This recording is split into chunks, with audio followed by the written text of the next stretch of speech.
میں ہوں اسد نواز، چینل روبرو کی طرف سے مرزا صاحب کی طرف آج تشریف لائے ہیں ہم، اور میرے ساتھ بیٹھے ہوئے ہیں ساجد حمید صاحب، جو بچوں کے حوالے سے اور ناول بھی لکھ رہے ہیں ساجد حمید صاحب، اور ماشاءاللہ بڑا زبردست ان کا جو ہے وہ لکھنے کا جو عمل تھا جی last I think so Sajid بھائی ایک کب سے آپ لکھ رہے ہیں؟ یہ تقریباً سال ہو گیا جی سال ہو گیا. ہاں جی، سال سے کوشش کر رہے ہیں. اچھا ہاں جی، انشاءاللہ تعالی جلدی. تو آپ کی کب تک کتاب جو ہے وہ منظر عام تک آ جائے گی، لوگوں تک کب تک پہنچ جائے گی؟ انشاءاللہ اسی سال میں 2021 میں. زبردست. میری امید ہے کہ ایک خیال یار کے نام سے ناول ہے وہ، اور ایک تم تو چلے گئے تھے، میری شاعری کی کتاب بھی تم تو چلے گئے تھے. اس کے تم تو چلے گئے کہ غزل ہے میری ایک ٹائٹل کی، اس کا یہی ایک میں شعر پیش کرتا ہوں. جی جی جی ضرور. کہ دل کے ٹکڑے سمیٹتے پھر عمر ہو گئی، دل کے ٹکڑے سمیٹتے پھر عمر ہو گئی، تم تو چلے گئے تھے تم کو خبر کہاں. ساجد بھائی نے کمال کا شعر جو ہے اس وقت پڑھا ہے، اور امید کرتے ہیں کہ اللہ تعالیٰ جو ہے وہ آپ کو لمبی یا صحت بھری زندگی دے.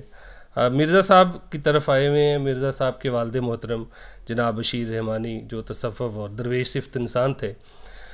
مرزا صاحب ان کی ایک غزل تھی پروڈیوسر کے نام سے، سوری نظم تھی پروڈیوسر کے، اور وہ اپنے ایک دوست کو انہوں نے سنائی تھی. تو میں نے جب میری لاسٹ ملاقات ہوئی ہے تو ان سے بھی میں نے سنی تھی، تو میں چاہتا ہوں کہ آپ ہمیں وہ پروڈیوسر کے جو ہے وہ یہ بسم اللہ الرحمن الرحیم روبرو یوٹیوب چینل میں آپ کو خوش آمدید. والد محترم بشیر رحمانی کی ایک شاہکار نظم پروڈیوسر، اس کے پیچھے ایک واقعہ ہے. یہ ایک تھوڑی سی تلخ نظم ہے. تلخ اس لیے کہ پروڈیوسروں کی زندگی کے معاملات یہ سمجھیں کہ شاعری میں ڈسکس ہوئے. انہوں نے یہ نظم سنا کر اپنے قریبی دوست اور معروف پی ٹی وی کے پروڈیوسر محمد سلیم طاہر صاحب کو سنائی تھی، جو ان کے دوست ہیں اور ماشاءاللہ اب بھی حیات ہیں. تو یہ نظم سنیے پروڈیوسر، غور کرے کیجئے گا. پروڈیوسر: بند کمرے میں بیٹھا ہوا ہے کوئی، روشنی کے نئے رنگ پہنے ہوئے، جیسے شوبز کا ہے وہ کوئی ناخدا، ہر نئے جسم کو فن کی ڈھلوان پر لے کے چلتے ہوئے، ہر نئے جسم کو فن کی ڈھلوان پر لے کے چلتے ہوئے شہرتوں کی بلندی پہ فائز کرے. غور کیجئے گا، ہر نئے جسم کو فن کی ڈھلوان پر لے کے چلتے ہوئے شہرتوں کی بلندی پہ فائز کرے.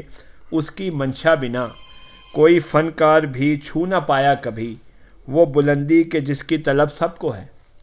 دل میں رکھتے ہیں فنکار سب شہرتیں، اس کا حسن نظر جانے کیوں ایک ہے، اس کا حسن نظر جانے کیوں ایک ہے. ریشمی آنچلوں کی مچلتی ہوئی نرم سی آہٹیں، گرم سی چاہتیں، اس کے فن کی کسوٹی فقط بس یہی.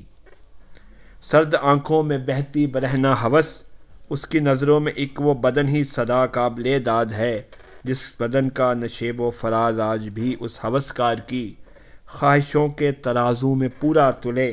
کنج تنہائی میں ڈوب کر اندھے جذبوں کی پہنائی میں جو اسے ایک رنگی ادا بخش دے.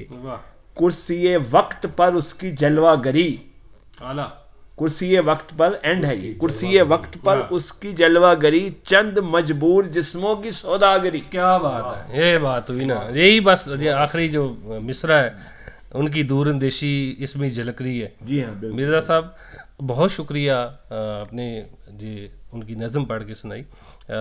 حمید صاحب آپ کا بھی بہت شکریہ. Thank you so much viewers.